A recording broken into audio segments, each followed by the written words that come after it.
இன்றைய வசனம் தியானத்தின் தலைப்பு அழிவில்லாத கிரீடத்தை பெறும்படிக்கு 1 கொரிந்தியர் 9:25 பந்தயத்திற்கு போராடுகிற யாவரும் எல்லாவற்றிலேயும் இச்சையடக்கமாய் இருப்பார்கள்.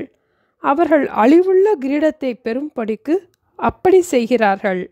நாமோ அழிவில்லாத கிரீடத்தை பெறும்படிக்கு அப்படி செய்கிறோம். இந்த காலத்திலே ஒலிம்பிக்ஸ் விளையாட்டு போலவே பவுல் காலத்திலும் விளையாட்டுகள் மிகவும் முக்கிய பங்கு வகித்தது. பந்தய சாலையிலே எல்லோரும் ஓடினாலும் ஒருவர் மாத்திரமே பரிசினை பெற்றுக்கொள்வார்கள். அவர்கள் அழிவுள்ள கிரீடத்தை பெறும்படிக்கு அப்படி செய்கிறார்கள்.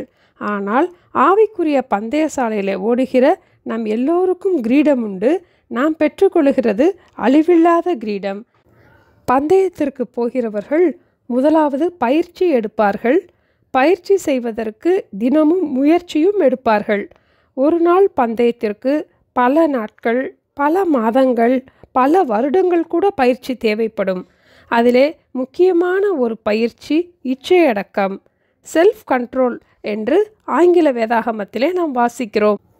பந்தயத்திற்கு போராடுகிற யாவரும் எல்லாவற்றிலேயும் இச்சையடக்கமாய் இருப்பார்கள், சுய கட்டுப்பாட்டுடன் இருப்பார்கள்.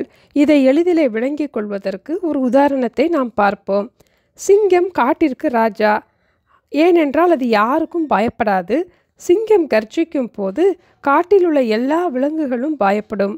யாரும் அதை கட்டுப்பாட்டிற்குள் கொண்டு வர முடியாது. அந்த சிங்கத்தை சர்க்கஸில் பயன்படுத்துவதற்காக சிங்கத்தை பழக்குகின்ற சர்க்கஸ் மாஸ்டர் அதை அடக்க அதற்கு பயிற்சி கொடுக்கிறார்கள். சில நாட்களிலே யாருக்கும் அடங்காத அந்த சிங்கம் அந்த சர்க்கஸ் மாஸ்டருடைய கட்டுப்பாட்டிற்குள் வந்துவிடும்.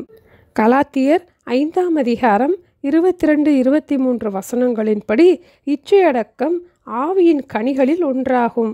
இயேசு பாவமில்லாதவர். நாமும் பாவம் செய்யாமல் பரிசுத்தமாய் வாழ்வதற்கு இச்சையடக்கம் அவசியம்.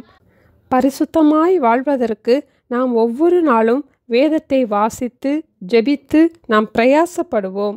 நாம் இயேசுவையே நோக்கி பார்த்து இச்சையடக்கத்தோடு ஓடி அழியாத கிரீடத்தை நாம் பெற்றுக்கொள்வோம். ஜெபிப்போமா?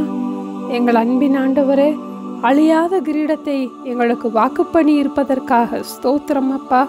அதை பெற்றுக்கொள்ளும்படிக்கு நாங்கள் பாவம் செய்யாதபடி பரிசுத்தமாய் வாழ்ந்து இச்சையடக்கத்தோடு ஓடுவதற்கு எங்களுக்கு உதவி செய்ய வேண்டுமாய் ஜெபிக்கிறோம் அப்பா.